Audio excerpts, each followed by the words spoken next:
नमस्कार. श्री स्वामी समर्थ सर्वांना. आजच्या नवीन व्हिडिओमध्ये पुन्हा एकदा आपल्या सगळ्यांचं मनापासून स्वागत. राखी ही फक्त एकदम छान सुंदर घेतली म्हणजेच फक्त भावाचं रक्षण होतं का? तर असा मुहूर्त देखील बघणं गरजेचं आहे की ती इतकी छान मनापासून घेतलेली राखी भावाला बांधत असताना त्या शुभ मुहूर्ताचा देखील परिणाम भावाला मिळावा. बरोबर ना? म्हणूनच भावाच्या दीर्घायुष्यासाठी, उत्तम आरोग्यासाठी, सुखसमृद्धी त्याला मिळावी, त्याच्या आयुष्यात त्याला अनेक गोष्टी पावलोपावली सहज मिळाव्यात, म्हणून बहीण प्रेमाने भावाच्या मनगटावर राखी बांधते आणि अशीच माझी देखील रक्षा कर. तुझं सगळं जर चांगलं तर तू मला देखील चांगलं सांभाळशील, असा त्यामागचा भाव. बरोबर ना? म्हणूनच आज व्हिडिओ शेवटपर्यंत व्यवस्थित ऐका. सगळ्या प्रश्नांची आज आपण अगदी एक एक करून व्यवस्थित थोडक्यात माहिती पाहणार आहोत. शेवटी राखीच्या ताटातील अशी एक वस्तू देखील सांगणार आहे, जी फक्त वस्तू नसून भावाच्या आयुष्याबद्दल एक सुंदर अशी शुभ भावना समजली जाते. चला तर मग सुरू करूया आजच्या व्हिडिओला. पण तत्पूर्वी व्हिडिओ रोज पाहताय पण तुम्ही सबस्क्राईब करत नाही आहे, तर जरूर सबस्क्राईब करा, कारण तुम्ही सबस्क्राईब केल्यामुळं नवनवीन व्हिडिओ तुमच्यापर्यंत तर पोहोचतातच, पण तुमच्याबरोबर इतरांना देखील या व्हिडिओची मदत होते. कारण तुम्ही जेव्हा काही अंशी दुसऱ्यांना मदत करता तेव्हा तीच मदत कोणत्या ना कोणत्या तरी रूपात तुमच्याकडे जरूर येते. आता रक्षाबंधनाची योग्य वेळ निवडताना आपल्या धार्मिक परंपरेला महत्त्व आहे, हे सगळ्यांनाच माहीत आहे. पण रक्षाबंधनाला जरी शुक्ल पौर्णिमा आहे तरी ती पौर्णिमा 27 तारखेलाच 9:08 सुरू होते आदल्या दिवशी. 28 तारखेला 9:48 संपते पौर्णिमेची तिथी जर आपण म्हटलो तर. म्हणून राखी बांधण्याची वेळ ठरवताना पौर्णिमा तिथीचा देखील अनेक जण विचार महत्त्वाचा करतात सगळ्यात पहिल्यांदा. त्यामुळे सगळ्यात आधी भद्रा काळ बघतात. भद्रा काळाबद्दल मी व्यवस्थित माहिती सांगितलेली आहे. छोट्या शॉर्ट्समध्ये देखील तुम्हाला सांगण्याचा प्रयत्न केलेला आहे की तुमच्यापर्यंत पोहोचावा हा महत्त्वाचा विषय. पंचांगामध्ये भद्रेला विष्टीकरण असं म्हटलं जातं. त्यामुळेच शुभ कार्यात विशेषतः रक्षाबंधनाच्या दिवशी ही टाळण्याची प्रथा आहे. पण आता काहीच काळजी करण्याची गरज नाही आहे, कारण हा अति महत्त्वाचा प्रश्न आदल्या दिवशीच संपत आहे. 28 ऑगस्टच्या रक्षाबंधनाच्या दिवशी भद्रा राहणार नाही. भद्रा ही सूर्यदेव आणि छाया यांची कन्या आहे, शनिदेवांची बहीण आहे. त्यामुळे रक्षाबंधनाच्या दिवशी साहजिकच ती या गोष्टींमध्ये येते, म्हणून भद्रा काळ हा येतोच येतो. तिचा स्वभाव उग्र असल्यामुळे शुभ कार्यामध्ये अडथळे येऊ नयेत, म्हणूनच या काळात शुभ कार्यच करायचं नाही अशी परंपरा रूढ झाली. आता भद्रा नाही आहे म्हणजे दिवसभरातील प्रत्येक वेळी राखी बांधण्यासाठी शुभ आहे का? तर असं देखील नाही आहे. इथे येतो यमगंड काळ, राहू काळ, गुलिक काळ. गुलिक काळ असं म्हणतात की सकाळी 7:53 ते 9:27 असा दिलेला आहे पंचांगात. धार्मिक ज्योतिषीय मान्यतेनुसार बरं का, या काळात शुभ कार्याची सुरुवात करणं टाळलं जातं. हा देखील वेळ तुम्ही लक्षात घ्या थोडासा. जर आपण पाहिलं 6:30 ते साधारण 9पर्यंतचा वेळ सगळीकडे दिलेला आहे. त्यामध्ये जरी गुलिक काळ जर कोणी पाळला तर 8च्या अगोदर म्हणजे आपल्याला 6:30 ते 7:45पर्यंत हा वेळ मिळत आहे. त्याचबरोबर यमगंड काळ, धार्मिक मान्यतेनुसार शुभ कार्य हे यमगंडामध्ये करत नाहीत. दुपारी 3:44 ते 5:18 असा हा संध्याकाळपर्यंतचा कालावधी आहे. यामध्ये टाळा शक्यतो करून. त्याचबरोबर आता सगळ्यात महत्त्वाचं म्हणजे अतिगंड योग. अतिगंड योग देखील पंचांगात दिलेला आहे. हा योग सकाळी 7:27पर्यंतच आहे असं सांगितलेलं आहे. त्यानंतर सुकर्मा योग सुरू होतो. सुकर्मा योगाला शुभ कार्य हे केलं जातं. राहू काळ कधी आहे मग? सगळ्यात महत्त्वाचं जे विचारलं जातं तर राहू काळ सकाळी 10:30 ते 12:30 असा आहे. जवळपास हा कालावधी आपल्याला पाळायचा आहे. राहू काळ हा सगळ्यात महत्त्वाचा. मग आता इतकं सगळं सांगितलं, हे सगळं ऐकल्यानंतर एकच प्रश्न पडतो की मग राखी बांधायची तरी कधी? आणि मग हे सगळे काल, शुभ काल किंवा अशुभ कालच बघत राहायचं का? तर बिलकुल नाही.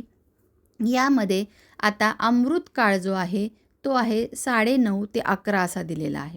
एकदम बेस्ट काळ आहे हा. शुभ काळ जो आहे तो 12:30 ते 2:30 म्हणजेच 2:30 असा दिलेला आहे. त्याचबरोबर अभिजित मुहूर्त हा आपल्याला 12:30 ते 1 दिलेला आहे. पण एक गोष्ट लक्षात ठेवा, अभिजित मुहूर्त आहे म्हणून तोच राखी बांधण्याचा मुहूर्त असं समजू नका. रक्षाबंधनासाठी तुम्हाला जो कोणताही वेळ शुभ वाटतो तो तुम्ही जरूर घेऊ शकता.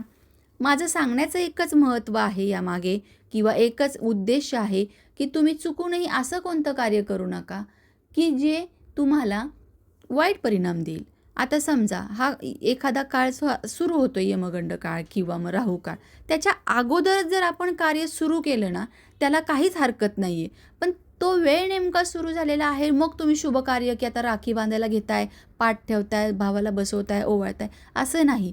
ते सर्व आधीच चालू आहे आणि अचानक तो काळ सुरू झाला, तर आपलं कार्य यापूर्वीच सुरू झालेलं आहे, असं लक्षात घ्या.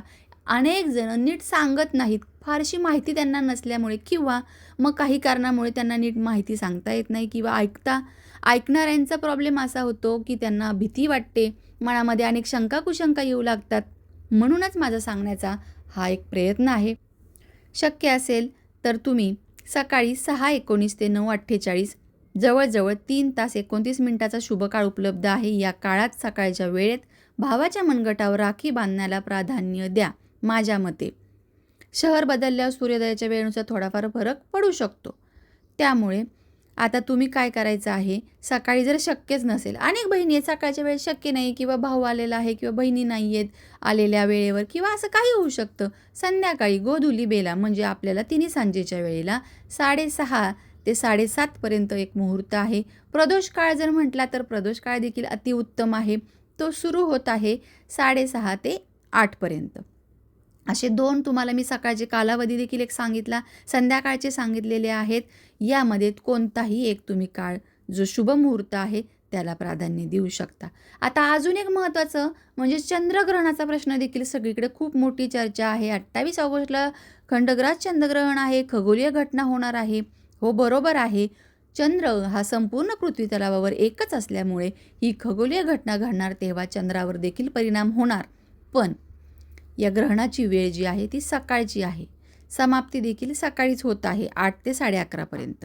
त्यामुळे साधारणतः ही जी वेळ आहे ती आपल्याला भारतात दिसणार नाही, त्यामुळे पाळण्याची गरज नाही. चंद्रग्रहण हे आपल्याला सुतक वगैरे काहीच पाळायचा प्रश्न येत नाही, अशी पंचांगावर आधारित माहिती मी तुम्हाला सांगण्याचा प्रयत्न केला. आणि आता जाता जाता ज्यांनी सगळ्यांनी शेवटपर्यंत हे सगळं ऐकलेलं आहे त्यांच्यासाठी खास महत्त्वाचा उपाय, जो भाऊ आणि बहिणीला दोघांनाही भरभराट सुखसमृद्धी देणारा आणि त्यांच्या नात्याला अतूट असा बांधणारा आहे. म्हणजे रक्षाबंधनाच्या दिवशी ओला जटासहित असलेला नारळ जरूर ठेवायचा आहे. जर शक्य असेल तर हिरवागार नारळ ओला ठेवा, नसेल तर जो नारळ आपल्याला मिळतो तो घेऊ शकता. शेंडी असलेला आतून भरलेला हा नारळ राखी बांधल्यानंतर तो नारळ जरूर भावाला द्या. नारळ जरी बाहेरून कठीण असला तरी आतून तो पाणी आणि गराने भरलेला असा गोड आणि मधुर असतो. हे एक सुंदर प्रतिकात्मक आहे. जसं हा नारळ आतून भरलेला आहे तसाच माझा भाऊ आयुष्यात सुख समृद्धीने, आनंदाने, प्रेमाने भरलेला राहो, उत्तम आरोग्याने भरलेला राहो, यश पावलोपावली त्याला मिळो, असं राखी बांधल्यानंतर भावाला नारळ देताना हे मनापासून मोठ्याने प्रार्थना करायची आहे.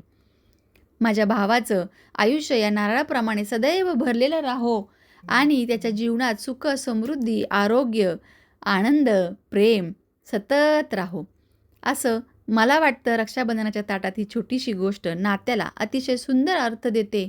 आता राखी बांधताना एक नक्की करायचं आहे की कपाळावर कुंकवाचा टिळा लावताना तुपामध्ये ते कुंकू भिजवून अंगठ्याने हा टिळा लावायचा आहे आणि उजव्या मनगटावर राखी बांधायची आहे आणि त्याचबरोबर काहीतरी गोड मिठाई खायला घालायची आहे.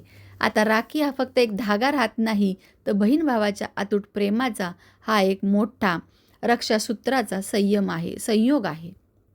त्यामुळेच लक्षात घ्या, ही सगळी माहिती मी तुम्हाला सांगण्याचा प्रयत्न केला आहे. महत्त्वाच्या वेळेसाठी चॅनलला जरूर सबस्क्राईब करा, बेल आयकॉन दाबायला विसरू नका.